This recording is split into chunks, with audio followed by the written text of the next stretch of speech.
بسم اللہ الرحمن الرحیم۔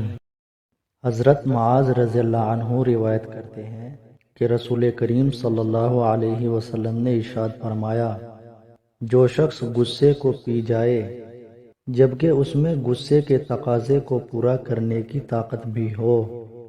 لیکن اس کے باوجود جس پر غصہ ہے اس کو کوئی سزا نہ دے، اللہ تعالیٰ قیامت کے دن اس کو ساری مخلوق کے سامنے بلائیں گے اور اس کو اختیار دیں گے کہ جنت کی حوروں میں سے جس حور کو چاہے اپنے لیے پسند کر لے۔ حضرت عطیہ رضی اللہ عنہ روایت کرتے ہیں کہ رسول اللہ صلی اللہ علیہ وسلم نے ارشاد فرمایا،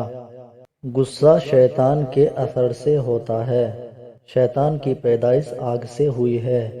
اور آگ پانی سے بجھائی جاتی ہے، لہٰذا جب تم میں سے کسی کو غصہ آئے تو اس کو چاہیے کہ وضو کر لے۔ حضرت عبداللہ بن عمر رضی اللہ عنہما روایت کرتے ہیں کہ رسول اللہ صلی اللہ علیہ وسلم نے ارشاد فرمایا، بندہ کسی چیز کا ایسا کوئی گھونٹ نہیں پیتا جو اللہ تعالیٰ کے نزدیک غصے کا گھونٹ پینے سے بہتر ہو،